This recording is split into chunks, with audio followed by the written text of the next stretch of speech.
la première chose, c'est de pas perdre son capital. C'est que je suis pas là pour gagner de l'argent. Je suis pas en train d'investir sur une start-up où je me dis, je vais faire x10, c'est génial, ou je vais peut-être tout perdre. Mais on est vraiment sur, d'abord, je veux récupérer mes billes. C'est l'actif qui nous sécurise. Donc, si l'actif, il vaut pas grand-chose et que toute la valeur, elle est sur ce qui va être créé par les travaux, on fait plus attention. Les personnes plus averties qui ont une bonne connaissance financière comprennent très bien qu'en fait, en gros, vaut mieux prêter à 9 avec une hypothèque ou une fiducie que prêter à 10 sur un deal junior où en gros, il n'y a pas de garantie. Bienvenue sur Les Investisseurs 4.0, le podcast qui explore les stratégies et les méthodes pour développer son patrimoine immobilier quand on a 40 ans, un job à plein temps et une vie de famille trépidante. Depuis l'avènement des plateformes de crowdfunding immobilier et le grand succès des opérations qui ont été financées, on a eu l'impression qu'il est facile de faire travailler son argent à 10% sans risque de contrepartie. Or, à moins que tu vives dans une grotte, tu es au courant que des choses sont en train de changer sur le marché immobilier, un marché qui n'a pas encore absorbé complètement le choc de la hausse des taux. Et tu te doutes que dans ce contexte, des défauts sur des opérations les moins bien ficelées, les moins solides devraient arriver inéluctablement. C'est donc un bon moment pour se poser, réfléchir sur le niveau de sécurité, de sûreté, de garantie qui soutiennent notre rendement de 10%.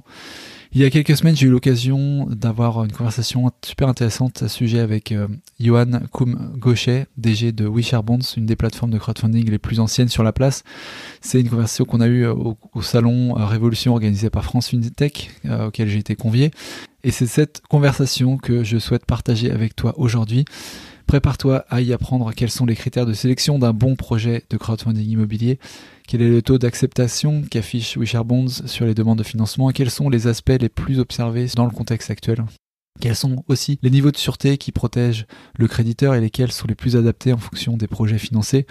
À quel risque fait-on réellement face dans le secteur de l'immobilier aujourd'hui? Comment ranker les nouveaux acteurs du crowdfunding immobilier entre eux? Et plein d'autres choses, que tu sois investisseur en crowdfunding en quête de rendement sécurisé ou bien marchand de biens en demande de financement alternatif. C'est un épisode qui devrait t'aider à mieux comprendre les tenants et les aboutissants de ce type de transaction.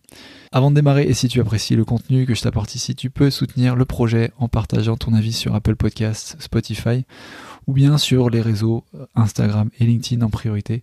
Ça nous donne vraiment de la force. Allez, sans plus attendre, on plonge dans les rouages du financement en crowdfunding avec Johan. C'est parti. Salut Johan, bienvenue chez les Investisseurs 4.0. Merci, ravi d'être là.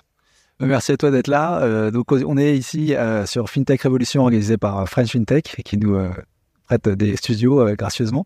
Est-ce que tu pourrais te présenter pour les gens qui ne te connaissent pas encore? Oui, avec plaisir. Donc moi c'est Johan Koum-Gauchet, donc je suis un des associés de WishAreBonds, une plateforme de financement participatif, qui est spécialisée dans le crowdfunding immobilier. Donc on finance des promoteurs, des marchands de biens, des foncières, et pour les financer, donc on a l'équipe et nos actionnaires et à peu près 3000 investisseurs qui investissent à nos côtés dans ces opérations.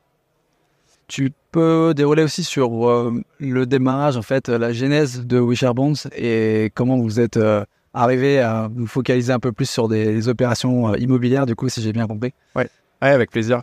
Alors moi, je suis un peu plus le geek de la bande, on va dire. Je suis plutôt profil ingé, même si je fais une formation de gestion de patrimoine aussi à côté actuellement. Mais sinon, on est plutôt des associés qui sont type anciens banquiers, JP Morgan, qui ont fait du crédit, financé des PME. Donc à la base, moi, j'ai rejoint cette équipe qui avait créé un fonds de private equity en 2003. Qui avait financé différentes sociétés, dont Price Minister par exemple, ou des choses comme ça.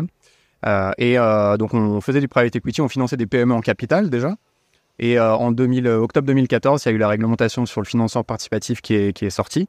Et donc on y a vu une opportunité puisque finalement on savait déjà sélectionner des PME, on avait un réseau de PME déjà établi puisqu'on recevait déjà naturellement pour l'activité de financement en capital des centaines de dossiers par an. Et donc il nous restait c'est le plus facile, mais il nous restait en tout cas la partie digitale à créer.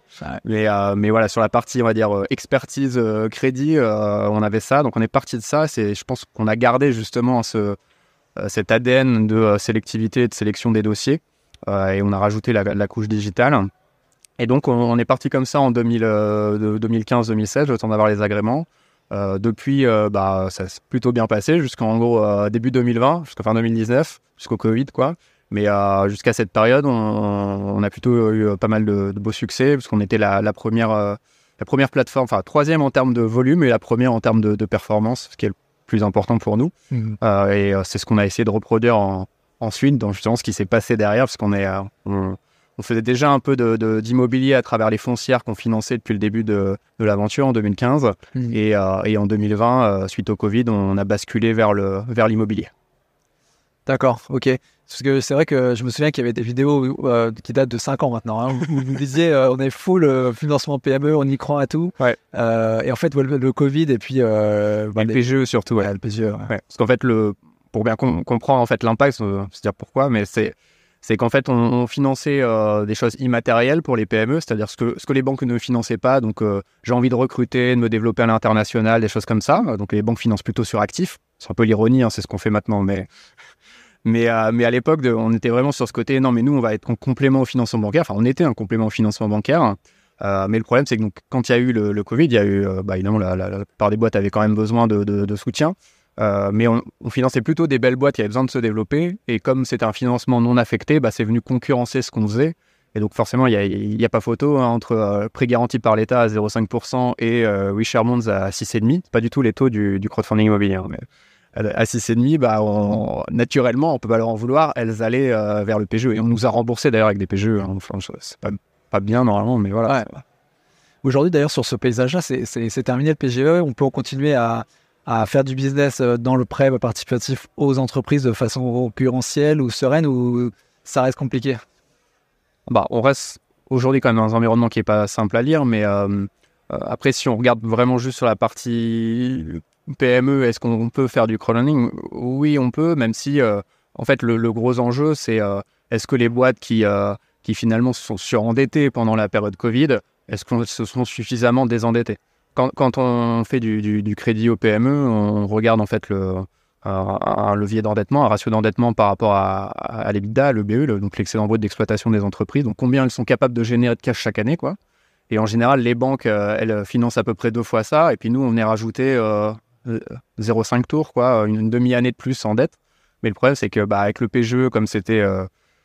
on dirait que les vannes étaient beaucoup plus ouvertes, on a des boîtes qui se sont retrouvées à des multiples bien plus importants de ça.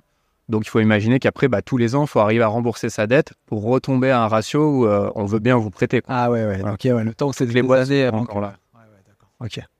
Et aujourd'hui, donc sur les opérations immobilières, est-ce que tu peux retracer un peu quel type d'opération vous financez, avec quels acteurs, enfin pour quels acteurs? Donne une idée. Donc, on peut peut-être distinguer d'ailleurs les acteurs et le projet en lui-même qu'on finance. Parce qu'historiquement, on finançait des foncières. Donc, les foncières, elles peuvent très bien faire des opérations de foncières, c'est-à-dire plus une logique patrimoniale. Donc, j'achète un bien et je vais le louer et percevoir des loyers pendant des années, des dizaines d'années, voire, et après, peut-être je vais l'arbitrer à un moment ou pas. Donc, c'est plus, je me constitue un patrimoine qui grossit, et donc on prête à cette foncière pour qu'elle continue de faire grandir ce patrimoine. Mais une foncière peut très bien, par exemple, faire une opération de marchand de biens qu'on pourrait financer seule à côté, on va dire, où elle va acheter un actif, faire des travaux, puis peut-être elle va dire bonne opportunité pour revendre, je préfère plutôt que de le garder, celui-là, je vais le revendre à un prix intéressant maintenant, et ça me fera du cash pour faire autre chose. Donc on peut très bien financer une opération de marchand de biens sur une foncière, par exemple. Et ce qui est plus rassurant, je peux revenir sur les détails si tu veux, mais voilà, ce qui est différent de ce qu'on finance le plus aujourd'hui, c'est les marchands de biens. On va faire un peu de promotion, on en fait un peu moins actuellement, mais on fait surtout des opérations de marchands de biens sur lesquelles on va financer l'acquisition d'un actif, éventuellement une tranche travaux moins importante en général aujourd'hui, pour derrière revendre le bien, quoi. Je voulais t'emmener justement sur peut-être une analyse essayer de regarder un peu ce que vous regardez quand vous approuvez, quand vous filtrez en fait les deals qui sont amenés sur votre bureau à être financés, peut-être en 2 volets opérationnels, et puis après on parlera plus de l'aspect justement financier, garantie, etc. Déjà d'un point de vue opérationnel, tu me disais que le gros c'était sur du marchand. Le marchand c'est très vaste aussi en termes de ce qu'il peut faire pour réaliser. Qu'est-ce que tu regardes peut-être dans tout ce qui est facteur qualitatif, c'est-à-dire type de projet, porteur de projet, etc. Et puis peut-être aussi ce que tu regardes en termes financiers, quantitatifs ou autres, quand tu vas commencer à analyser la qualité de crédit finalement du projet, quoi. Ouais. Alors déjà, je précise, c'est pas moi qui fais les analyses et qu'on a une équipe qui est spécialisée là-dedans, et donc on est assez structuré sur le process, on va dire, avec une équipe d'analystes et puis une équipe plus comité, on va dire, des risques et qui va challenger un peu ses équipes et être justement distinct pour que, on va dire, l'analyste qui connaît par cœur le dossier mais qui a la tête dans le guidon, il puisse aussi avoir un deuxième regard et être challengé. Et ça nous permet aussi de bien structurer nos opérations, qui est vraiment de nos chevaux de bataille où on est très là-dessus sur bien structurer, faire les scénarios, qu'est-ce qui se passe, scénario B, C, etc. Si ça va mal, comment on fait? Parce que ça reste un sujet risqué, hein, le crowdfunding immobilier. C'est pas, de toute façon, si c'est 10% de rendement, c'est que c'est pas sans risque. Donc il faut anticiper en fait ce qui peut mal se passer. Et en fait, ça fait partie du travail de la plateforme de justement bien gérer ça et gérer ses aléas et faire en sorte que si ça se passe pas exactement comme prévu, qu'est-ce qu'on a prévu déjà en amont, hein, ça se pense dès le début en fait. Qu'est-ce qu'on prévoit et on reviendra justement sur les garanties, tu le disais. Et peut-être sur l'opérationnel, ce qu'on va regarder, en premier, c'est la typologie de biens, résidentiel, bureau, logistique, etc. Sur le résidentiel, est-ce que c'est un appartement, une maison, je sais pas, une villa de luxe dans le sud, voilà. Il y a la localisation, bien sûr. Et il y a un élément très important aujourd'hui qui est la liquidité, puisque, voilà, même si théoriquement, en gros, sur Meilleurs Agents ou je ne sais où, ça vaut ça. Bon, il y a vraiment un sujet de liquidité aujourd'hui. Liquidité parce que le marché est au ralenti, et environ 40% de transactions en moins. Et puis liquidité parce que même si j'ai une offre, potentiellement, l'acheteur, il a une chance sur deux d'avoir son financement refusé. Donc, tout ça fait qu'on est beaucoup plus attentif à la liquidité qu'on l'était il y a 1 ou 2 ans, quoi. Sur cet aspect, est-ce qu'il y a des choses que tu vois de plus en plus, quand tu parles de liquidité, par exemple, est-ce que tu parles montant final, c'est-à-dire un appart à moins de 250 000, c'est plus liquide que, effectivement, un ensemble d'immeubles à 1,5 million, ou est-ce que c'est ça vraiment dont tu parles quand tu parles de la liquidité, ou tu parles aussi de la capacité du coup d'être financé, et là où tu vas plutôt regarder la qualité de crédit du porteur en lui-même, quoi. Alors, on se concentre quand même pas mal sur l'actif. Sur la deuxième partie, c'est plus est-ce que ça va dépendre des situations, mais si on vient nous voir pour financer par exemple un bridge où on va être sur une période courte parce que c'est super, en fait j'ai déjà un acheteur et regardez, il a signé mon offre, le truc c'est que s'il y a une condition suspensive sur le financement, on n'est pas sûr, ça va dépendre de qui c'est, et peut-être qu'on va creuser un petit peu si c'est quelqu'un qui en fait il fait un crédit mais presque il pourrait acheter cash, ou en fait vraiment si la banque elle refuse, en fait il n'a pas de plan B. Donc ça, éventuellement, on peut être amené à le regarder. On est quand même plus sur des opérations où on ne connaît pas encore l'acheteur, hein, et donc ce qu'on va regarder, c'est la liquidité, on va dire, intrinsèque du bien. C'est est-ce que, en gros, je suis à Paris ou à Saint-Étienne, est-ce que je suis dans une taille et une taille de bien, par exemple, je suis à Paris, qui fait que ça tourne vite, ou est-ce que je suis sur un bien un peu exceptionnel où il y a peut-être une surprime pour le côté exceptionnel, mais finalement, il y a très peu de gens qui peuvent l'acheter. Donc, c'est plus ce genre de liquidité qu'on va regarder et qui vont nous faire dire OK, on parle d'un horizon de sortie à 12 mois, est-ce que c'est vraiment réaliste? Qu'est-ce qui se passe si, en fait, ça décale parce qu'il y a quelqu'un qui finalement se désiste ou des choses comme ça? Donc, on appréhende comme ça plutôt la liquidité, qui est beaucoup plus complexe dans l'environnement actuel que ça ne l'était avant. Et on l'appréhende aussi beaucoup par, du coup, la prise de garantie sur le bien qu'on finance, ou en fait sur d'autres biens qu'on met en collatéral et qui viennent nous sécuriser et sécuriser nos investisseurs si jamais, on va dire, l'histoire ne se passe pas comme prévu. En termes de nature de projet, vous regardez du même œil projet de division de terrain, division de bâti, je sais pas ce qu'il peut y avoir. Enfin, il y a aussi une problématique règles d'urbanisme à suivre, etc. Ouais. Est-ce que c'est une rénovation d'appartement ou est-ce que c'est un flip, un truc acheté en dessous du prix du marché? Comment vous appréhendez ces caractéristiques-là en fait sur les projets? Alors, sur tout ce qui est règles d'urbanisme, on va, dans la mesure du possible, plutôt essayer d'intervenir sur des choses qui sont purgées. Après, ça nous est arrivé de financer des choses où ça ne l'était pas encore, mais dans ce cas, en fait, le risque porte sur autre chose. C'est-à-dire que si je finance, par exemple, l'achat d'un terrain avec un projet de permis, mais qu'il n'est pas encore accepté, on va prendre une garantie sur autre chose, qui fait que OK, on se couvre quand même, et quand bien même ça se passe pas comme prévu, on peut quand même, on est quand même remboursé quoi qu'il arrive, quoi. Mais après, ça nous empêche pas, par exemple, de faire des divisions de parcelles, ça c'est possible, hein, Mais dans ce cas, c'est pas la même chose si on divise la parcelle et on revend les terrains et les acheteurs se débrouillent pour construire. Je connais bien parce que je suis en train de construire une maison avec ce schéma-là en ce moment, ou que j'ai acheté un marchand de biens, où en fait le marchand de biens se la joue promoteur aussi et donc va construire par exemple des lots parce que finalement il va tout faire et il va peut-être avoir une meilleure marge, mais dans ce cas il y a un risque d'exécution sur la construction qui n'est pas le même. Et donc c'est là où si on est sur juste le financement de l'opération, dans l'environnement actuel, on va plutôt essayer de restreindre les couches travaux et s'assurer que finalement c'est l'actif qui nous sécurise. Donc si l'actif il vaut pas grand-chose et que toute la valeur elle est sur ce qui va être créé par les travaux, on fait plus attention. Par exemple, ce qu'on fait systématiquement sur les travaux, c'est qu'on place les fonds dans un compte centralisateur. Je sais pas si ça te parle. Donc on n'envoie pas les fonds en gros au marchand de biens pour qu'il fasse les travaux. On les met dans un compte à côté. Le marchand de biens fait ses travaux et il dit il a la facture du maçon. On la met il nous l'envoie dans notre logiciel et on va dire ok, et c'est nous qui payons le maçon via le compte centralisateur. Ça nous permet vraiment de sécuriser les tranches de travaux et aussi de suivre en fait l'avancement du chantier. Parce que justement on voit que là l'impact travaux est extrêmement important, donc on se sécurise comme ça. Et une autre manière de se sécuriser, c'est que si on n'a pas si finalement la valeur de l'actif par rapport au financement n'est pas suffisamment importante, on va prendre un autre actif à côté en collatéral. Ça peut être un actif patrimonial ou un autre projet pour se sécuriser sur quelque chose pour que la plupart des projets se passent bien, mais n'empêche que si ça ne se passe pas comme prévu, au moins on a quelque chose à côté pour rembourser les investisseurs et payer leurs coupons. Petite parenthèse là-dessus, sur la liquidité de biens qui serait moindre en enveloppe. J'ai eu un agent récemment qui pensait que, parce que le bien était typique pour un primo-accédant et que les primo-accédants étaient la catégorie la moins financée en ce moment, c'était plus compliqué. Et donc ça s'est vu dans le prix de vente qui était plus bas. Est-ce que vous souscrivez au même pansement, même façon de penser, que c'est pas que la taille, le niveau de marché et puis l'enveloppe du bien qui crée plus ou moins de liquidité, c'est aussi du coup à quel public ça s'adresse et le niveau de financiabilité de ce public?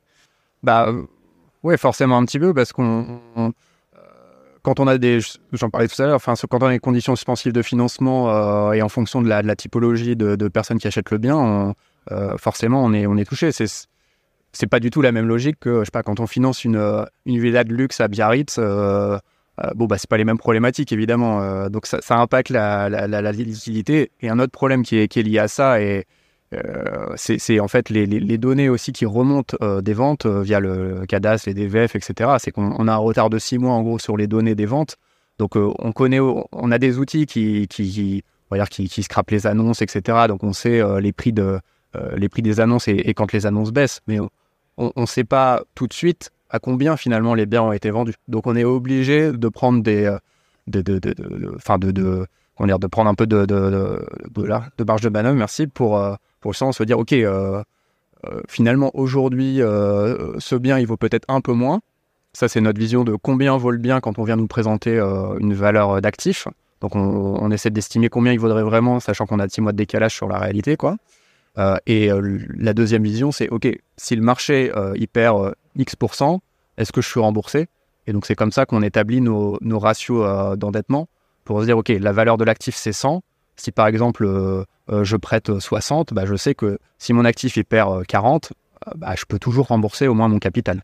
C'est ça, et ça nous amène justement au ratio financier que vous utilisez. Donc là, tu décrivais le loan to value finalement. Oui, c'est ça, ouais. Et c'est votre niveau barrière, du coup, 60%, c'est-à-dire vous ne prenez pas plus de 60% sur un projet type ou... Ça va dépendre, on peut être à 60, 70%, on peut être à un peu moins. Ce qui est sûr, c'est que c'est moins maintenant qu'il y a un an. Ouais. On a commencé à être plus dans une logique de sécurisation des opérations depuis 2 ans maintenant, je pense. Je pense qu'on était dans les premiers à partir plus sur ce que nous on appelle senior secured. C'est vraiment, finalement, il n'y a plus de banque. C'est-à-dire que je finance l'opération de marchand de biens comme aurait fait une plateforme classique, c'est-à-dire je fais du junior, donc en fait je viens en complément de la banque et je dis aux marchands de biens, en fait, je te finance ou je te refinance une partie de tes fonds propres pour que tu puisses les utiliser dans une autre opération. Ça, c'est le crowdfunding immobilier à base, c'est ça. Et la banque, elle finançait une autre tranche où elle avait l'actif en garantie. nous très tôt, on est venu en fait remplacer la banque et dire d'une part parce qu'on allait plus vite et que c'était plus simple aussi pour le marchand. Et puis dans la situation actuelle, évidemment, les banques se sont un peu retirées aussi, donc c'est plus simple de vendre ça. Et donc on le faisait déjà depuis 2 ans à peu près. Et donc on est venu prendre directement l'hypothèque ou la fiducie, on pourra en revenir. La fiducie, pour nous, c'est un peu la reine des sûretés, c'est vraiment ce qu'on privilégie en termes de garantie. Mais on est venu prendre le bien directement en garantie. Et là, donc il y a plus que notre financement, il y a des fonds propres qui sont mis par le marchand de biens. Et après, sinon, on va prendre une garantie sur le bien et on va s'intéresser effectivement soit à la loan to value, donc vraiment mon capital que je prête par rapport à la valeur de l'actif, il se positionne comment, s'intéresser aussi à la valeur, s'il y a des travaux au total, combien ça va coûter. Et on va donc ça, c'est plus pour le capital, c'est que le crédit, donc le crowdfunding immobilier, ça reste du crédit dans l'ensemble. Donc la première chose, c'est de ne pas perdre son capital. C'est que je ne suis pas là pour gagner de l'argent. Je ne suis pas en train d'investir sur une start-up où je me dis je vais faire x10, c'est génial, ou je vais peut-être tout perdre. Mais on est vraiment sur d'abord, je veux récupérer mes billes. Et déjà, ça, c'est bien. Et après, je vais avoir des coupons et ça va me faire de la rentabilité. Mais si, en fait, je prends trop de risques, de toute façon, si je perds 100 de capital, c'est cool de gagner 10. Mais bon, il va falloir me 10 autres projets pour les récupérer. Donc, en fait, déjà, c'est pas perdre. Donc, on raisonne plutôt comme ça. C'est pour ça que ces ratios servent à ça. Et après, on va plutôt regarder aussi les ratios de couverture et sur lesquels, justement, on est plus conservateur dans l'environnement actuel, qui, eux, couvrent le capital et les coupons. Et alors, le ratio, comment il se calcule, le ratio de couverture? C'est parce que comme sur un projet d'achat-revente notamment, c'est quoi? C'est C'est est-ce que la valeur du bien qui est estimée par rapport à si tu dois nous rembourser dans 12 mois, tu dois nous rembourser tant de capital et nous payer tant de coupons, enfin, à nous et aux investisseurs, parce qu'on fait partie des investisseurs, c'est pour ça que je dis nous. Dans ce cas, le prix, ça représente quoi? Autrement dit, si tu me dis que le prix, enfin, tu me dis, on vérifie le prix et la valeur que nous, on estime être le bon prix, finalement, quand je prends dans 12 mois, par exemple, si on doit nous rembourser, capital et coupons, ça représente quoi? Voilà. C'est un peu le miroir inversé du loan to value, non, finalement? Oui, c'est ça, exactement. C'est plus, ok. Ouais, mais sauf que ça prend les coupons en plus. Ça prend les coupons en plus, la charge financière du truc. Exactement. Ok, ouais. Alors, c'est intéressant. Et avec ces filtres-là, en fait, au quotidien, enfin, de manière générale, c'est quoi votre ratio, vous, de choses que vous retenez et de dossiers que vous rejetez? On est à combien? Je crois qu'on doit être... faut pas que je dise ça, sinon je vais venir nous voir. Libre à toi de... je devrais pas dire ça, mais c'est vrai qu'on est vu comme étant un peu ceux qui sont un petit peu chiants.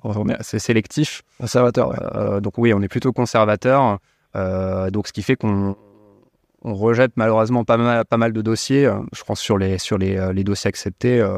Ceux qui sont... Enfin, déjà, on a un premier filtre dans nos équipes et dans notre CRM. Et si ça va en termes d'analyse, si ça part à l'analyse et quelqu'un dit OK, je veux bien l'analyser ton dossier. Premier filtre, il y a entre le commercial qui veut financer son dossier et l'analyste qui, lui, veut surtout qu'on n'ait pas de défaut, en gros. Ouais. Donc, il y a un premier filtre. Et à partir du moment où là, on part en analyse, même là, on est à 10 à 15% de sélectivité. Sinon, le reste est écarté, malheureusement. Ouais, on aimerait bien aussi plus. Ouais. Non, parce qu'il montre que les dossiers sont des dossiers solides à la base. Ouais. OK. Mais c'est pas que... la façon de faire le dossier, de le structurer est extrêmement importante et c'est pas juste finalement on finance ce projet, l'appartement, il est dans le centre de Paris, il est bien. Enfin, ça c'est une première étape du job c'est un peu la première partie que tu décrivais, c'est la partie opérationnelle qui est est-ce que ce bien il est bien, est-ce qu'il est liquide, est-ce qu'on peut en faire quelque chose entre guillemets. Mais derrière il y a comment on structure cette émission obligataire et comment les petites clauses du contrat, quelle sûreté on met en place. Enfin, un de nos combats, c'est vraiment c'est presque, ça pourrait être un peu l'objectif pour moi si quelqu'un écoute ce podcast, j'aimerais qu'il comprenne en fait que c'est pas juste le taux. Et c'est vrai que on a plusieurs typologies de clients chez nous, on a des personnes plus ou moins averties. Ce qui est dommage, je trouve, c'est que les personnes plus averties qui ont une bonne connaissance financière comprennent très bien qu'en fait, en gros, vaut mieux prêter à 9 avec une hypothèque ou une fiducie que prêter à 10 sur un deal junior où en gros il n'y a pas de garantie, quoi. Enfin, caution personnelle ou une GAPD, c'est pas une sûreté réelle, donc c'est pas du tout le même niveau de garantie. Et donc, c'est pas du tout le même couple risque-rendement. Et donc, côté, on va dire, client particulier, comme il y a moins de connaissances financières, et c'est vraiment quelque chose qu'on essaie de développer et qu'on veut plus développer dans les années à venir pour former mieux nos clients, il n'y a pas toujours cette appréhension du risque et il y a un peu trop le taux, quoi. Sauf que le taux, c'est pas tout. Comme je le disais, le crédit, c'est avant tout récupérer son capital. Donc, c'est bien de gagner 10 au lieu de 9, mais il vaut mieux récupérer ses 100 d'abord. Ouais, oui, son capital, parce que là, si tu perds non seulement tes intérêts et ton capital, tu te demandes pourquoi tu as été prêté de l'argent. Parce qu'à la limite, comme tu dis, l'obligation, tu dois reprendre de l'argent, quoi. Est-ce que tu peux nous faire justement à balayer en fait le niveau des sûretés et des garanties qu'on peut avoir sur ce type de deal, peut-être du plus faible au plus fort, pour voir à peu près ce qu'on a et voir que le 10%, le fameux 10% par exemple, il ne veut pas dire 10%, il ne veut pas dire la même chose selon là où on va se situer dans l'échelle. Donc, bon, c'est pas une échelle fixe parce qu'il il peut y avoir des subtilités en fonction notamment de la situation de celui qui donne la sûreté, quoi. Mais déjà, on peut distinguer deux types de sûreté, les sûretés personnelles et les sûretés réelles. Donc, sûreté personnelle, c'est une caution personnelle ou une GAPD. Une GAPD, c'est une garantie à première demande. On privilégie la GAPD parce que la GAPD, comme son nom l'indique, c'est garantie à première demande. Donc, si je demande à appeler celui qui s'est porté garant, il doit y répondre tout de suite versus la caution où c'est plus lourd comme processus. C'est reste tribunal quand même, hein. Non, GAPD, non, mais par contre, caution, oui. Et donc, là, on est quand même pas mal tributaire de la personne en face, quoi. Donc, ça peut être une GAPD, ça peut être une société holding. Par exemple, souvent, si on prête à si on est en junior, si on va prêter à une société projet, on va prendre une GAPD de la holding, voire une GAPD du dirigeant. Et donc, c'est pas la même chose. GAPD de la holding, c'est le patrimoine de la holding. Et puis, GAPD du dirigeant, ça ressemble un peu plus à une caution perso. C'est mieux, mais je veux dire, dans l'approche, c'est plus quel est le patrimoine de cette personne. Et notamment, ça, c'est plus un raisonnement qui est important pour la caution personnelle. C'est en fait, il est donné une caution perso à combien d'acteurs. En fait, c'est bien si nous, on prête 500 000 et qu'il a 1 million de patrimoine, bon, on est bien couvert, mais en fait, s'il a donné 10 cautions perso, ça vaut plus grand-chose, quoi. Mais ça, c'est justement ça, je voulais en parler avec toi parce que j'ai vu que tu avais fait une vidéo là-dessus. Ouais. Et ça m'intriguait aussi un peu en termes de crédit. Si je sais à l'époque, il y avait jusqu'à aujourd'hui, assez peu d'informations, de transparence sur le niveau de leverage, en fait, de garantie qui aurait pu être donnée de la part d'un dirigeant ou d'une holding, par exemple, à différents types d'opérations. Tu sais qu'il y avait société.com et qui pouvait te donner des infos un petit peu comme ça. Est-ce qu'aujourd'hui, il y a aussi les notations Banque de France qui permettent de donner des indications? Est-ce qu'il y a aujourd'hui... Ouais, mais ça donne pas d'infos là-dessus. La notation Banque de France, il faut avoir une interdiction de gérer pour que faut aller loin pour qu'on ait une info. Non, enfin, c'est pas une critique, mais on est en France en tout cas, c'est assez conservateur là-dessus. Pas du tout le cas en Angleterre par exemple, où on a une note personnelle de crédit. Donc on sait, la banque elle peut regarder, vous êtes noté combien, pas juste dans son système d'information perso, mais voilà, on a une note un peu sur les dirigeants qui est beaucoup plus poussée. En France on n'a pas ça, et sur le cas particulier des cautions perso, on ne le sait pas. On essaie de sonder, on prend quasiment pas de caution perso, donc mais tester ça se posait un peu plus sur les PME, on va dire, mais sur l'immobilier, c'est moins le cas. Mais oui, on ne sait pas exactement, on peut que estimer, sonder, etc. Et garantie à première demande, c'est pour ça que c'est plus intéressant, parce que là, on est un peu plus tout seul, on va dire, j'ai une garantie à première demande, ok, t'es en défaut, je demande la garantie, tu dois t'exécuter. Est-ce que t'es pareil passé avec d'autres garanties de première demande, d'autres projets, d'autres choses? S'il l'exécute en même temps, potentiellement oui, mais c'est pas comme la caution, où on met un peu tout le monde dans le même pot, quoi. Donc ça reste, c'est bien, mais ce qu'il faut comprendre, je pense, en tant qu'investisseur, c'est que ça reste un deal junior, c'est-à-dire, de toute façon, sur ce type d'opération, en gros, je suis après la banque, quoi.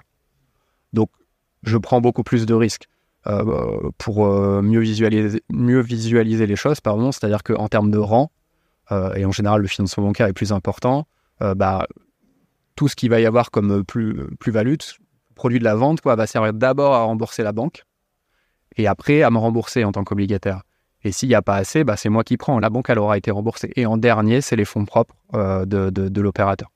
D'où aussi le fait de demander des fonds propres et de faire attention, si on peut donner un conseil pour justement ceux qui regardent ce type d'opération, le niveau de fonds propres est aussi intéressant parce que ça veut dire que c'est aussi votre coussin, quoi. Ouais. Ça veut dire que c'est les fonds propres qui vont amortir finalement la potentielle perte par rapport au scénario qui avait été évoqué avant que ce soit vous qui preniez la perte. Voilà. Et donc après, on passe dans les sûretés réelles. Combien vous demandez en pourcentage d'apport sur des OP typiques pour que ça vaille le coup, quoi? Alors, 30, 40?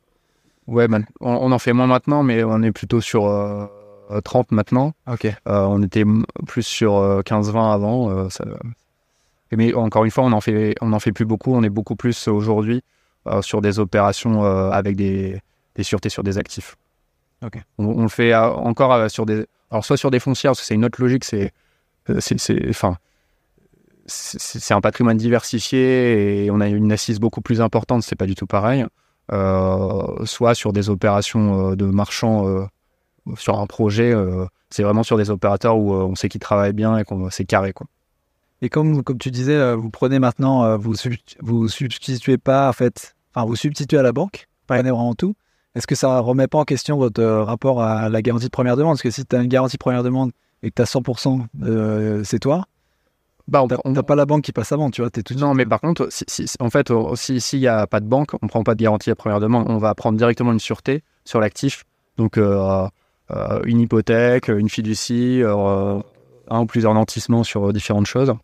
Donc, en gros, pour repartir sur plus l'explication des sûretés, nantissement, on va dire, c'est un peu plus du papier. C'est je vais nantir des titres, un compte courant d'associés. Je peux nantir une assurance vie, par exemple, dans une optique patrimoniale. Et après, on va avoir donc IPPD, hypothèque, ça va être vraiment sur l'actif et ses inscriptions auprès des notaires. Et la fiducie, alors on peut avoir fiducie sur titre où on va mettre les titres dans une fiducie ou fiducie sur actif où on met l'actif. Je pense que la plupart des gens connaissent l'hypothèque de nom parce que en général, c'est ce qu'on voit quand on achète un bien immobilier. Ouais. La fiducie, c'est quelque chose de méconnu, mais qui en fait, qu'on peut faire de mieux, on va dire, en termes de sûreté. Donc, pour expliquer ça, l'hypothèque, c'est on inscrit chez le notaire lors de l'achat. Donc, sur une opération de marchand de biens classique, par exemple, on va financer l'achat d'un actif. Donc, en fait, on est en amont en fait de la réalisation effective de l'achat, donc du passage chez le notaire. On va financer en amont. On va envoyer les fonds au notaire. On va prendre une hypothèque. Enfin, le notaire inscrit une hypothèque au profit de la masse des investisseurs Wisharemonds pour que le produit de la vente soit en priorité affecté à leur remboursement. Voilà. Donc ça, c'est l'hypothèque. Donc ça, le notaire, lors de la vente finale du bien, après l'opération, à la fin de l'opération de marchand de biens, à son dénouement, il doit nous affecter le produit de la vente. Et si jamais ça ne se passe pas comme prévu, on peut en gros aller au tribunal et dire on a une hypothèque sur le bien, on aimerait forcer la vente, monsieur le juge. La fiducie, c'est différent. On fait à peu près la même opération, on fait acheter un actif qui va être vendu derrière, sauf que le bien, donc là je parle de la fiducie sur actif, fiducie sur titre aussi, mais le bien, on va le mettre dans une société à côté qui va être contrôlée par un fiduciaire. Donc en gros, c'est une personne qui a une activité régulée, c'est un avocat, par exemple une société de gestion, et lui, il exécute un contrat. Donc le marchand de biens, alors c'est parfois un petit peu difficile à appréhender, mais en fait, il peut toujours faire son opération et faire ce qu'il devait faire, c'est-à-dire s'il devait faire les travaux, il pourra toujours les faire, mais par contre, le bien, il est quand même administré via le contrat par ce fiduciaire, et donc si le contrat, il dit vous deviez rembourser une dette dans 18 mois, si c'est pas remboursé, en fait, on voit avec Wisharemonds et si jamais finalement c'est comme ça qu'ils envisagent les choses, à ce moment-là, on va mettre en vente le bien parce que on a décidé que vous aviez... Enfin, ça se décide au début, mais on a dit qu'au bout de 18 mois, voilà, c'était pas sérieux, c'était pas vendu, il fallait qu'on fasse quelque chose pour rembourser les investisseurs. À ce moment-là, on a le pouvoir de mettre en vente le bien immédiatement. C'est même pas le pouvoir, c'est qu'en fait, le fiduciaire, il exécute juste le contrat qu'on a signé entre le fiduciaire, le marchand de biens et nous, et donc il vend le bien. Et si, en fait, effectivement, il y a un problème de liquidité, qu'on avait dit, OK, on vend à tel prix, mais le marché, il a baissé, le fiduciaire, on aura prévu qu'il pourra baisser le prix pour pouvoir vendre in fine, quoi. Donc, c'est pas du tout pareil. On a vraiment c'est activable immédiatement versus l'hypothèque où Si c'est vendu, ça nous revient, mais si c'est pas vendu, c'est un peu plus compliqué à activer. Il y a des amendements qui peuvent être faits sur ce contrat auprès du fiduciaire avec l'accord de tout. Oui, c'est ça. C'est un contrat tripartite, donc comme tout contrat, si toutes les parties sont d'accord, on peut faire des amendements. Mais ça reste quand même plus compliqué que. Enfin, si c'est juste une des parties qui dit non, attendez, d'ici 3 mois, je vais récupérer des fonds. C'est sûr qu'en termes. Enfin, nous, on a un petit biais, c'est-à-dire qu'on est très investisseur, donc je défends les intérêts des investisseurs en priorité. Et donc, forcément, de ce point de vue-là, c'est génial, quoi. Parce que si je me mets à la place, si je suis un investisseur, moi aussi j'ai investi dans les opérations, je suis très content qu'il y ait la fiducie parce que je sais que si jamais il y a un problème, finalement j'ai une sûreté qui est immédiatement activable. Et c'est un peu mécanique, quoi. Et c'est pas, il peut pas vraiment y avoir de résistance. En fait, on applique le contrat sur lequel on s'est mis d'accord. Et c'est un tiers qui l'applique en plus. Ouais, non, tu enlèves toutes les choses bipartites, un peu choses un peu tordues, tu délègues tout ça, et ça rend le truc beaucoup plus solide derrière. Est-ce que c'est un coût quand même? Oui, c'est un coût, c'est plus cher que l'hypothèque, on est autour de 2,5%. L'hypothèque, c'est combien à peu près? L'hypothèque, c'est 1,7. D'accord. Ce qu'on fait, ça dépend, soit on fait une fiducie sur actifs. Bon, ça, on va dire, c'est la partie qui intéresse un peu plus les marchands de biens que les investisseurs, je pense. Ouais. Soit on fait une fiducie sur actifs, parce que notamment on est sur une société, par exemple, qui a déjà de l'historique et qui détient plusieurs biens. Donc, on est obligé de sortir l'actif et de le mettre dans la fiducie sur actifs. Soit on peut éventuellement prendre, si c'est une société nouvelle qu'on crée pour une opération, pour alléger les coûts, on va prendre une fiducie sur titre, on va mettre les titres de la société qui va porter l'opération, qui est nouvelle du coup, dans la fiducie sur titre. Même principe, mais c'est juste sur des titres et ça coûte beaucoup moins cher. Et on va prendre une hypothèque sur le bien pour se garantir justement le flux, que le notaire il nous affecte bien le flux de remboursement. C'est un peu bretelle ceinture, mais bon. Ah ouais, d'accord. Ok. Donc en plus, oui, d'accord. Donc là, mais il y a deux trucs, mais ça coûte moins cher que la fiducie sur actif. La fiducie sur titre coûte moins cher que la fiducie oui, en fait, sur actif. Même le couple hypothèque plus fiducie sur titre coûte moins cher que la fiducie sur actif. Ah, donc, okay. Si c'est une société qu'on crée pour l'occasion, qui n'a pas d'historique, on va faire ça pour alléger les coûts pour l'opérateur. C'est pas non plus notre but. Parce qu'il y a plus d'impact avec moins de coûts, quoi. Il y aura le même impact que la fiducie sur titre.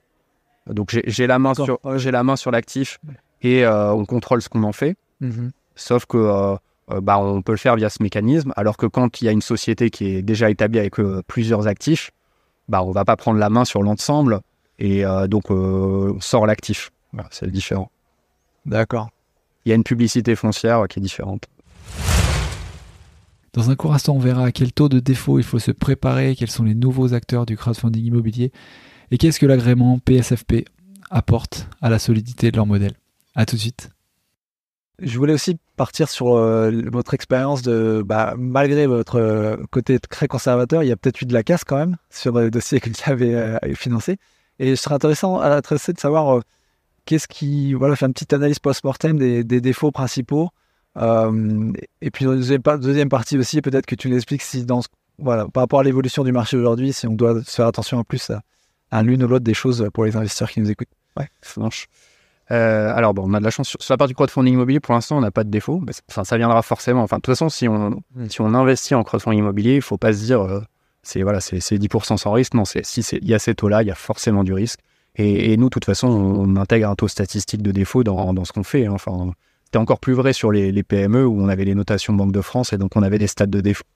Alors, on n'a pas de défaut pour l'instant sur la partie crowdfunding, mais je reviendrai, on a des deals en retard et j'expliquerai comment on structure ça. Mais sur la partie PME, au total, on a eu 4 défauts, ça représente à peu près 2,5% du capital.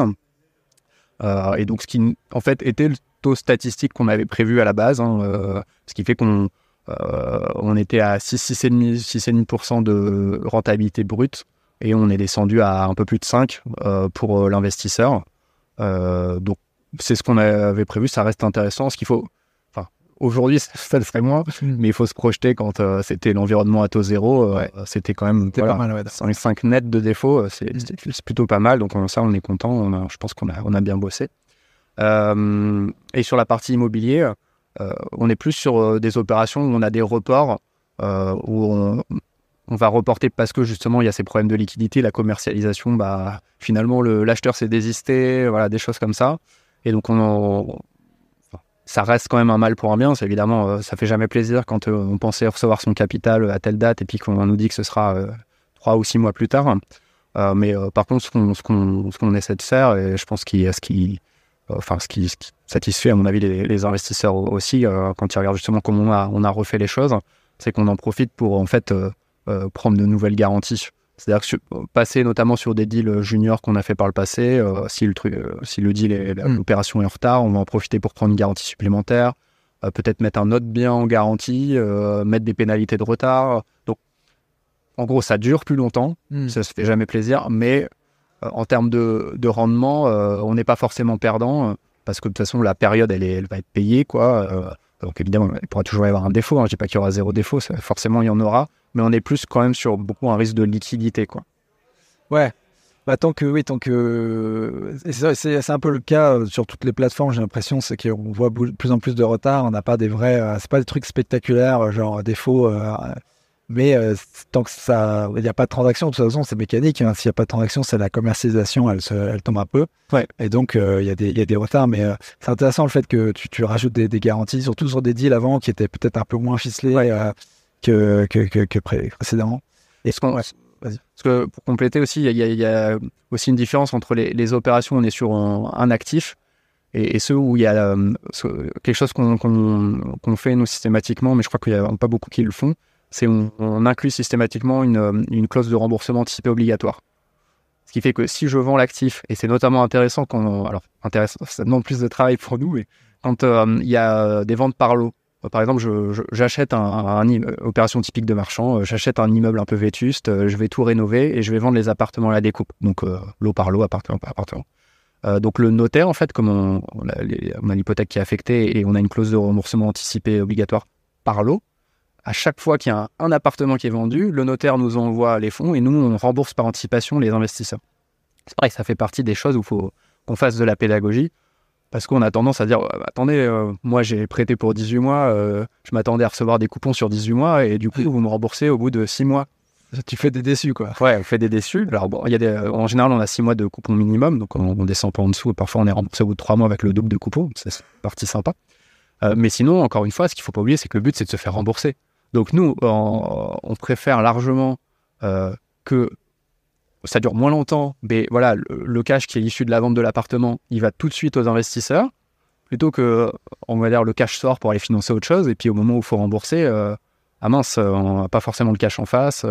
Donc c'est pour ça qu'on a ces clauses de remboursement anticipé obligatoires, et donc les projets durent moins longtemps à la fin, mais je pense que c'est dans l'intérêt des investisseurs. Ouais, c'est un peu les mêmes principes que je sais plus comment tu l'avais appelé, hein, ce système d'escrow account, tu vois, de compte centralisateur. Ouais, c'est ça, de compte centralisateur. C'est que tu obliges en fait à du remboursement de capital dès qu'il y a du cash qui est affecté à cette opération qui arrive, quoi. Je sais pas si on a l'impression d'être vu comme des maniaques du contrôle, mais oui, c'est un peu ça, c'est qu'on veut avoir la main et l'expérience aussi fait qu'on a structuré au fil du temps la façon dont on travaille. Pour pouvoir parer à toutes les éventualités et évidemment il y a des gens qui sont très sérieux et qui bossent bien sans ça, mais l'expérience fait qu'on a intégré ça dans nos pratiques systématiquement pour que on ait à la fois un regard et puis il y a des choses qui sont, on va dire, mécaniques et qui laissent pas la place à ce qui est, on va dire, une erreur d'affectation des flux, quoi. Ouais, non, mais je pense que c'est ce qui est un peu rigoureux et en fait, ça adresse surtout le risque. Un des risques qui est que les fonds reçus soient réutilisés derrière par l'opérateur pour faire d'autres opérations qui sont hors du scope, plus risquées, etc. Exactement, ouais. Donc, c'est, d'un point de vue crédit, c'est très clean. Je t'en fais une petite, je suis ravi. Tu l'as remarqué. Après, c'est vrai que, ouais, non, ça. Après, l'opérateur. L'autre question, c'est est-ce qu'il y a de la flexibilité qui peut se construire pour des opérateurs qui commencent à être connus, qui ont des foncières. Tu parlais de la flexibilité de prendre des actifs qui sont un peu ailleurs, hors du scope de l'opération pour garantir un peu plus et peut-être. Est-ce que un opérateur qui a de l'expérience et qui a déjà démontré qu'il faut de l'expérience, est-ce qu'il aurait peu à peu, est-ce qu'il va commencer à acquérir un peu un traitement de faveur auprès de la plateforme et avoir des conditions plus sympas, ou est-ce qu'il va être vraiment strict Ça dépend en fait. Enfin, oui et non, c'est-à-dire oui, forcément, on regarde beaucoup mieux un opérateur qui est sérieux, avec qui on a déjà fait des opérations et voilà, on sait qu'il travaille bien et que ça c'est sérieux, et on sera plus, je dirais pas plus souple, je dirais en fait tout simplement qu'on va faire une opération qu'on n'aurait peut-être pas faite, parce que il y a un risque, mais par exemple de travaux, il y a un peu plus de travaux, mais on sait que les travaux, ils gèrent ça au cordeau, donc voilà. Par contre, on va quand même lui mettre un compte centralisateur, parce qu'il y a des choses où c'est mécanique chez nous. On a vu que c'était beaucoup plus cadré et sérieux s'il y avait un compte centralisateur et que ça laissait pas de porte ouverte. Bah voilà, on le met, même si quelqu'un est sérieux. Bah il y a des choses où les gens qui travaillent avec nous, souvent d'ailleurs c'est des gens aussi un peu carrés, donc ils savent que c'est comme ça, et donc il n'y a pas de négociation là-dessus. Si on se projette un petit peu là pour essayer de faire Madame Irma, à quel risque tu crois qu'il faut se préparer le plus dans l'immobilier, dans les mois, les années qui arrivent en fait, et d'un point de vue aussi d'investisseur dans les plateformes de crowdfunding notamment, quoi.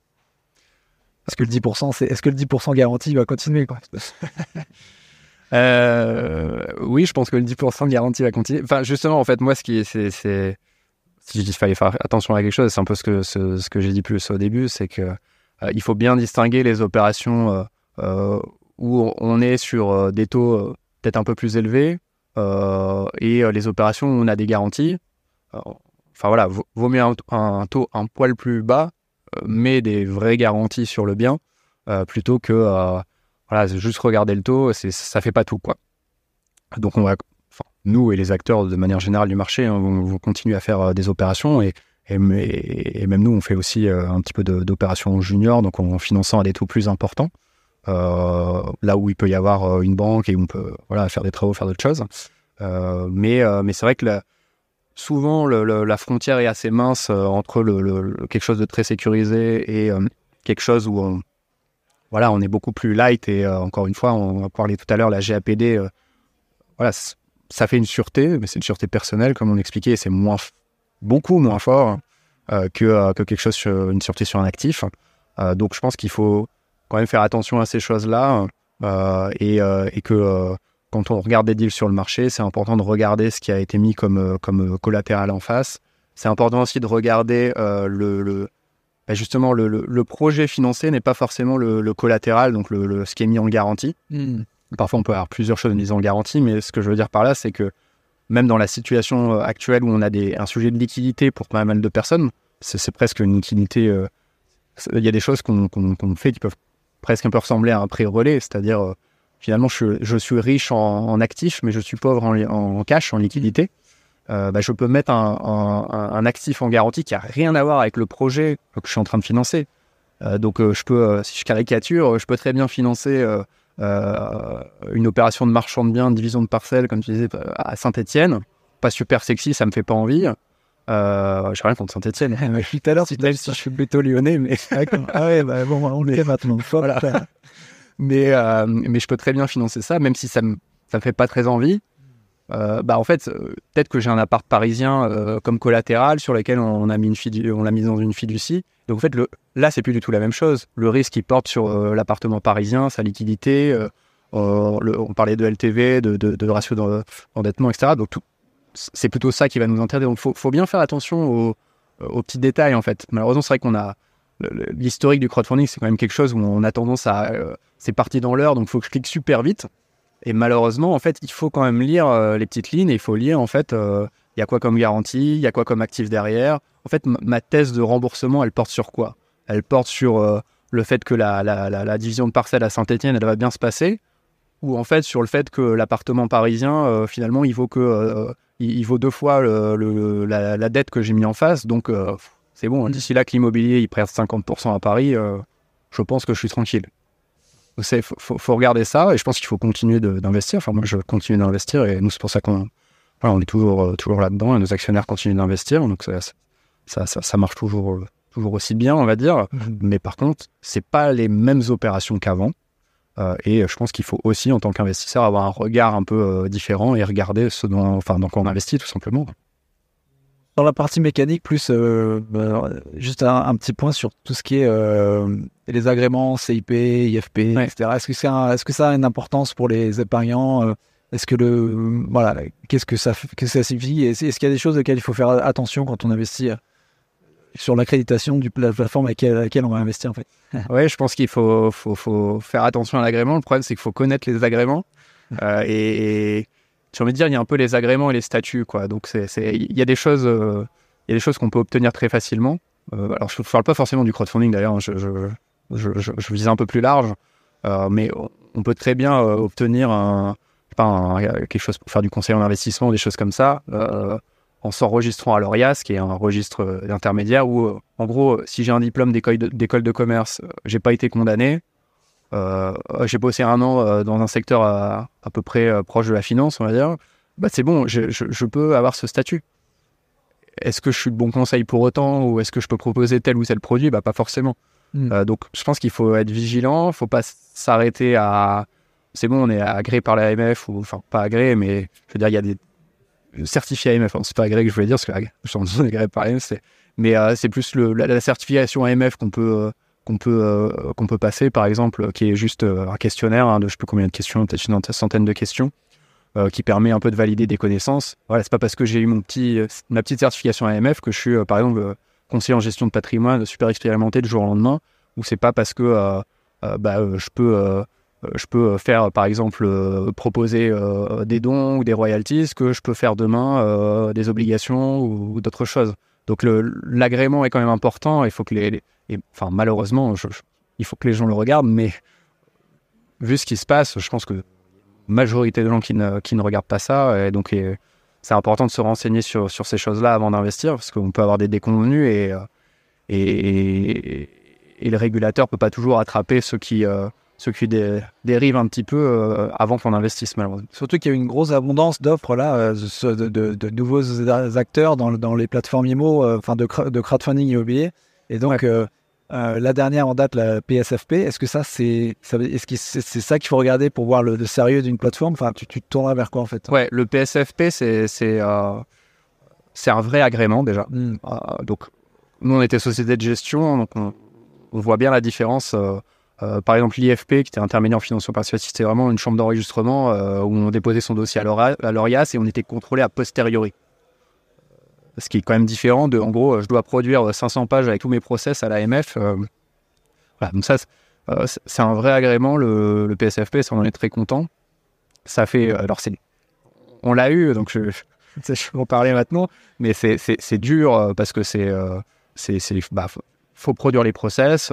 C'est bien parce que ça crée forcément une barrière à l'entrée pour d'autres acteurs. Donc, de ce point de vue-là, en tant qu'entrepreneur, on est content. Mais sinon, du point de vue de l'investisseur, je trouve que ce qui est intéressant, c'est qu'il y a pas mal de nouveautés qui sortent autour de cet agrément. Il y a une meilleure protection des clients non avertis.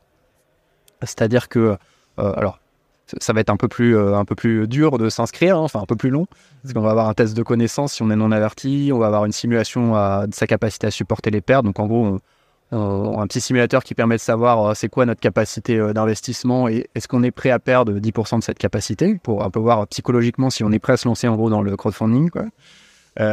Et on va avoir divers avertissements et 4 jours aussi pour changer d'avis après qu'on a investi. Donc ça, c'est pas mal. Ce qu'il faut savoir aussi, qui est intéressant, c'est que les plateformes vont être contrôlées par un RCCI, responsable du contrôle interne. Donc on va avoir une personne, donc en interne, on a des process qui sont mis en place là-dessus, et on a une personne externe qui va remettre un rapport à l'AMF, en gros, 1 fois par an, qui va nous contrôler qu'on fait bien en fait tout ce qu'on a dit pour cartographier nos risques et pour aussi gérer nos conflits d'intérêts.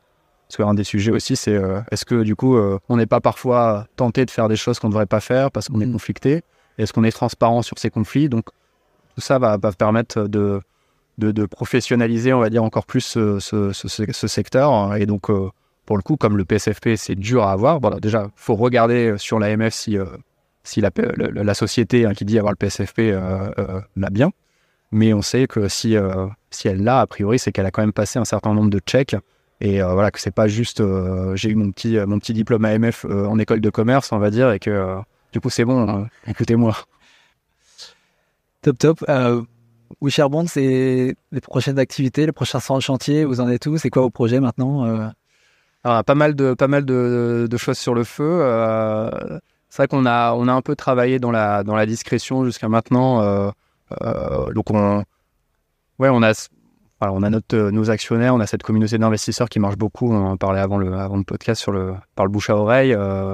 Aujourd'hui, je sais pas si ça doit être une fierté, mais on met zéro en marketing et donc ça grossit tout seul, on va dire, parce que justement il y a un bouche à oreille, il y a du parrainage et les gens nous recommandent. Donc ça, évidemment, on est super fiers qu'on nous accorde, que nos clients nous accordent leur confiance. Mais voilà, on a posé les bases. Je pense qu'on a une équipe qui travaille bien et qui a posé les bases de quelque chose qui est sérieux. On sait que quand on investit sur WeShareBonds, il y a peut-être moins de projets qu'ailleurs, ça c'est vrai. Mais par contre, c'est carré, c'est bien structuré. Donc ça, c'est quelque chose qui est hyper important pour nous et on ne compte pas renier là-dessus. Et à partir de là, on veut pouvoir se développer et développer de nouveaux produits. Et donc, on a pas mal de choses qui arrivent. On a un rebranding, on va changer de logo, changer de couleur. On a pas mal de choses là-dessus. On a de nouveaux produits qui vont être lancés en 2024. Finalement, en fait, on va se transformer d'une société qui faisait à la base, on faisait du private equity, on a fait du crédit au PME, on a fait du crowdfunding immobilier. Donc, on va continuer de faire ça, mais on va rajouter de nouveaux produits pour que nos clients puissent, sur WeShareBonds, avoir une palette de produits sur lesquels ils savent qu'il y a l'expertise WeShareBonds, ce côté un petit peu orfèvrerie financière avec les équipes qui fine-tune un peu les contrats, la structuration des opérations et ce qu'on propose à nos clients. Toujours ce co-investissement et cet alignement d'intérêts qui est important pour nous pour garder cette communauté active qui adhère à ce qu'on fait, quoi. Ça sera dans les mots, non? Alors, il y a des choses dans l'IMO qui arrivent et il y a des choses aussi plus côté financier, on va dire, plus contrats financiers qui vont arriver également. Nos côtés corporate, tu veux pas dire? Disons que je peux répondre autrement à la question. Disons que si on se projette un peu, notre but c'est que sur WeShareBonds, on puisse retrouver finalement la majorité des placements qu'on a l'habitude de retrouver dans le patrimoine des Français, mais qu'on puisse retrouver une version WeShareBonds sur laquelle c'est carré et on peut investir sur WeShareBonds et avoir une application unique où on peut gérer ses investissements et investir. Donc c'est plutôt vers ça. Et donc une fois que j'ai dit ça, c'est quoi les placements préférés des Français? Tu commences à te faire ton idée, même si on va évidemment garder aussi cette ADN immobilier et avoir des projets. Enfin, de toute façon, un des placements préférés des Français, c'est l'immobilier. Donc, donc là-dessus, il n'y a pas photo. Parfait, impatient de voir ça. Est-ce qu'il y a des ressources que tu pourrais conseiller aux auditeurs sur les sujets qu'on a abordés aujourd'hui? Des choses, des livres, des médias, des choses pour comprendre, creuser un peu plus sur ces sujets-là? Je peux les conseiller de revenir sur notre site d'ici quelques mois où il va y avoir. On a développé une plateforme de e-learning en bêta pour l'instant. Donc on va bientôt pouvoir se former justement sur ces sujets-là. Moi-même sur mon profil LinkedIn, je pense que les gens peuvent aussi me suivre. Je mets pas mal en fait de posts d'informations. J'ai une newsletter sur les produits financiers, vraiment juste dans l'optique pédagogique de former nos clients, parce que je pense qu'on a tout intérêt à former les investisseurs sur ce dans quoi ils investissent, parce que comme on le disait, je pense qu'on est des gens plutôt rigoureux, donc on estime que si les gens comprennent comment ça marche et analysent bien les choses, ils vont valoriser notre travail. Donc on n'est pas sur faites-nous confiance, les yeux fermés, ça va le faire, et plutôt ouvrez les yeux, comprenez dans quoi vous investissez et vous verrez qu'en fait il y a différents niveaux de risque et donc il faut apprécier ce dans quoi on investit. Donc on met beaucoup de choses là-dedans sur la pédagogie, donc on va retrouver ça sur nos publications LinkedIn, nos vidéos et sur une plateforme de e-learning bientôt qui va permettre de se former là-dessus. Et toi, quelles sont les infos que tu vas chercher? Analyser des projets ou même... On fait beaucoup de veille sur beaucoup plus sur le web honnêtement que sur des livres papier. On a, comme je le disais, on a une communauté d'actionnaires assez importante. On a une centaine de business angels qui sont plutôt des personnes dans la finance, dans l'immobilier, et donc on échange beaucoup avec eux aussi pour qu'ils nous apportent ce regard, cette expertise en fait externe. On a aussi la Banque Postale qui est une capitale, donc pas mal d'acteurs qui nous apportent de la connaissance. C'est aussi comme ça qu'on fonctionne. Et donc malheureusement c'est pas accessible ça, c'est excusez. Ça, c'est pas accessible, ouais. Ça, c'est que, c'est la puissance du réseau, la puissance C'est ça. Et c'est normal. Hein. Mais on essaie de leur, du coup, de Oui, leur redonner par rapport à oui, ça. tout à fait. Tout à fait. Si les gens veulent te contacter, c'est quoi le meilleur canal? Soit via le site, il y a un numéro de téléphone accessible et une adresse, et sinon ils peuvent me contacter directement sur LinkedIn. Je leur répondrai avec plaisir, on pourra échanger. Parfait.